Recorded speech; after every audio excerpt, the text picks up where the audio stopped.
Shabbat Shalom. Ce Shabbat Parashat Bamidbar, Shabbat Mevarechim Chodesh Sivan, le Shabbat on va baigner le mois de Sivan, le Shabbat qui est avant la fête de Shavuot, la fête du don de la Torah.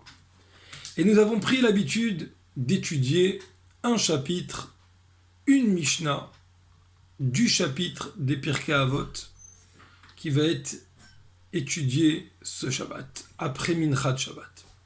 Alors tout d'abord, je voudrais rappeler la coutume dans certaines communautés et qu'on encourage que de continuer à étudier les Pirkei Avot même après Shavuot. Et de l'étudier comme on l'a fait jusqu'à maintenant depuis Pessah et Shavuot, que chaque semaine, on va étudier au moins une Mishnah, voire plus profondément, en comprenant le sens profond de la Mishnah. Et on va étudier aujourd'hui la deuxième Mishnah du 6e chapitre, donc le dernier chapitre des Pirkei Avot. Et donc la semaine prochaine, si Dieu veut, on reprendra, pas la semaine prochaine, la semaine d'après, après Shavuot si Dieu veut, on reprendra le Perek Aleph, le premier chapitre des Pirkei Avot.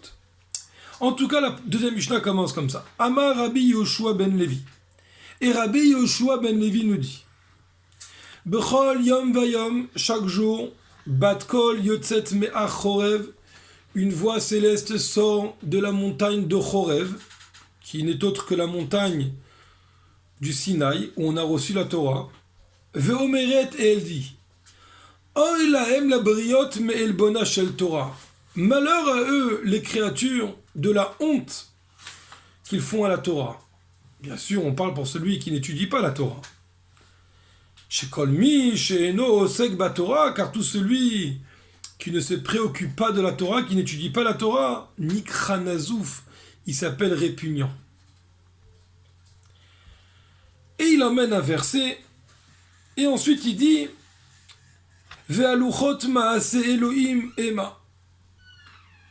Et les tables sont des actions de Dieu. Ve'amirtav mirtav Elohim. Et l'écriture est l'écriture divine. Charut al aluchot, qui est gravé sur les tables. Al tikre charut, et la cherut, ne lis pas gravé, mais lis libre, liberté. She'ein lecha ben chorin, car il n'existe nul ben chorin, homme libre, et la mi sheosek betalmud Torah, si ce n'est celui qui étudie la Torah. Par contre, celui qui est osek, qui est celui qui se préoccupe, qui étudie la Torah, Areze mitale, il s'élève, chez Neymar, ou mimatana nachliel, ou minachliel bamot. On voit l'étape d'au-dessus. De Matana, on est parti à Nachliel, et de Nachliel à Bamot, et donc on s'est élevé. On a ici une Mishnah fort intéressante. D'abord qui a été récité par Rabbi Yoshua ben Levi. Alors venez, on va essayer de chercher qui est Rabbi Yoshua ben Levi. Et on va se rendre compte que Rabbi Yoshua ben Levi est un homme tout à fait spécial, qui avait tellement travaillé sur lui-même, qui avait tellement entrepris dans la Torah et les mitzvot, qu'il est monté avec son corps dans le Gan Eden. Tellement son corps était purifié, il était monté jusqu'à là-haut dans le Gan Eden. Et Rabbi Yoshua ben Levi vient nous apprendre un secret extraordinaire. Il vient nous apprendre que celui qui n'étudie pas la Torah comme il se doit, mais pas simplement qu'il n'étudie pas comme il se doit, la preuve qu'il n'a pas étudié comme il se doit, c'est parce qu'il n'a pas répandu la Torah autour de lui. C'est pour ça qu'il lui manque aussi dans sa propre étude. Alors il dit Nikra Nazouf, il s'appelle répugnant. Il n'a pas dit des mots plus durs parce que finalement il étudie la Torah, mais pas assez. En tout cas, il ne l'a pas propagé autour de lui. Et ça, c'est un petit peu dégoûtant. Et il nous enseigne cet enseignement extraordinaire qui nous dit qu'il n'existe nulle personne qui est réellement libre si ce n'est celui qui est Osek Batorah. Osek veut dire s'investir à 100%. Parce que vous voyez bien que le terme qu'il a choisi, ce n'est pas l'omed. En hébreu, l'étude, ça veut dire limoud. On aurait pu dire chez Kolmi, chez Eno, Lomed Torah, tout celui qui n'étudie pas la Torah. Il n'a pas dit ces mots-là, il a dit Kolmi, chez Eno, Osek. Et qu'est-ce qu'il a voulu faire passer par le mot Osek? Il a voulu comparer ça à un Baal Esek. Vous savez, il y a des gens qui ont une entreprise, un chef d'entreprise. Et l'entreprise, elle est à eux. Et il y a des gens qui travaillent dans une entreprise. L'entreprise n'est pas à eux. Et la différence qu'il y a entre les deux, c'est pas simplement le nombre d'heures qu'ils travaillent, mais c'est l'investissement qu'ils ont à l'intérieur. L'employé, il pense à son salaire à la fin du mois. Quand il va arriver à la fin du mois, il va avoir son salaire. Et donc il veut faire tourner la boîte pour que la boîte elle puisse le payer comme il se doit. Et qu'il puisse garder son travail.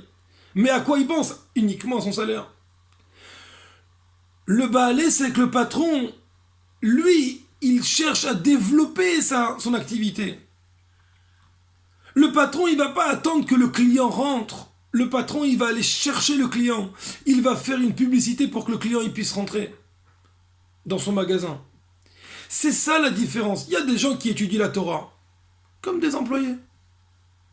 Ils font leur boulot bien comme il faut. Ils étudient comme il faut. Mais ils ne vont pas chercher plus que ça. Ils ne vont pas chercher que tout le monde entende le mot de Torah que eux ils ont appris. Alors on ne peut pas dire que c'est des Baal Esek. Il vient nous dire, Rabbi Yoshua ben Levi, que qui est appelé un homme libre, c'est quelqu'un qui a un Osek Batorah, qui va s'investir dans la Torah. Et bien sûr, vous me demanderez, mais pourquoi quelqu'un qui est comme ça, eh ben il est libre. Au contraire, il est emprisonné dans un système où il est obligé d'aller chercher quelqu'un pour lui enseigner la Torah, pour diffuser la Torah. Alors on va essayer de s'investir sur la définition même de ce que c'est la liberté. La liberté finalement, ça dépend de qui on parle. C'est la loi de la relativité. Tout est relatif. Si on va prendre la liberté d'une fleur, c'est d'avoir un peu d'eau et de la lumière et de l'air. Ce qu'elle a besoin pour vivre. Elle n'a pas besoin de plus. Mais cette même liberté, si je la donne à un animal et lui dire « Ah voilà, tu es un animal libre », l'animal il va me dire « Mais non, pas du tout, je ne suis pas libre. Ça ne me suffit pas d'avoir un peu d'eau, un peu de lumière et un peu d'air. Moi, j'ai besoin de pouvoir, d'avoir ça dépend ça dépend après de quel animal on parle. Mais lui, il a besoin d'avoir un arbre pour sauter, etc. Il a besoin de manger plus que ça, etc. Il a besoin de beaucoup plus.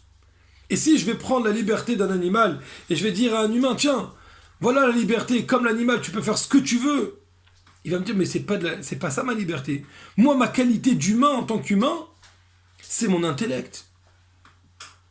Si tu me donnes pas matière à réfléchir, si tu m'empêches de réfléchir, bien que je puisse faire ce que je veux et aller où je veux et quand je veux, je suis pas libre. J'ai pas ma liberté. J'ai besoin d'exprimer ma liberté par le côté intellectuel. » Et un juif se rajoute à ce côté d'humain la neshama. Et donc pour pouvoir être réellement libre, il faut étudier la Torah. Mais même ça ne suffit pas pour un juif. Un juif qui est un tzaddik beparvato, on appelle ça un tzaddik dans sa fourrure, il n'est pas Baal Esek, il lui manque quelque chose. Et donc il n'a pas cette liberté. La liberté, elle est réellement lorsque le juif, il arrive à communiquer la Torah. Et c'est ça qu'il vient de nous dire Rabbi Yoshua ben Levi. Rabbi Yoshua ben Levi nous dit Kol ha'osek baTorah, tout celui qui est osek, alors il s'appelle Ben Chorin, il s'appelle un homme libre. Parce qu'il a réussi à atteindre non seulement le niveau intellectuel, mais il a réussi aussi à partager. Parce qu'un homme, il a besoin de partager son savoir. Et avec ça, on va en tirer un enseignement extraordinaire. Bien sûr, cette Mishnah qui vient nous enseigner à la veille de Shavuot pour recevoir la Torah, voilà comment on va essayer de se préparer.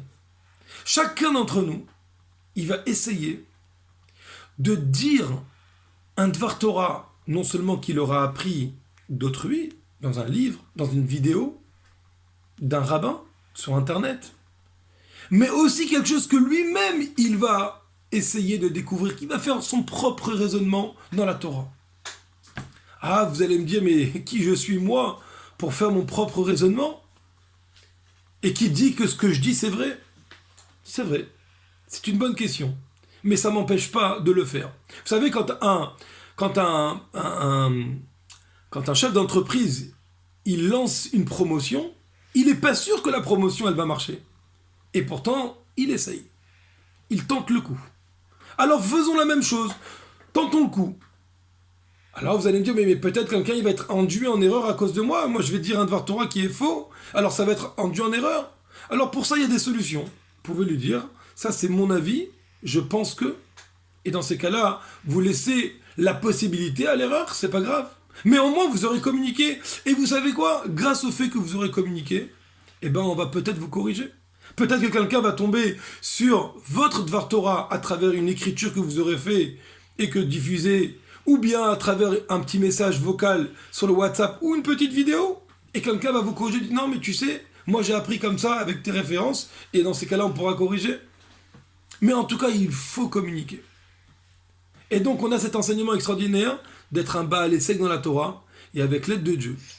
La Torah elle va nous sauver, et on va arriver à Chorev, la montagne de Chorev, on l'a pas appelée Sinaï. Pourquoi? Parce que la Torah, elle est Chorev, elle détruit le mal qu'on peut avoir pour laisser paraître tout le bien. Et le bien, c'est d'avoir la Torah. Et on va enfin arriver, grâce à ça, à la Torah de Mashiach, cet enseignement extraordinaire qu'on va avoir au temps messianique, Bekarov B'Yamenu Mamash, et on dira tous ensemble devant le roi Mashiach, Yechi Adonenu Morenu Verabenu Melech HaMashiach Leolam Vaed.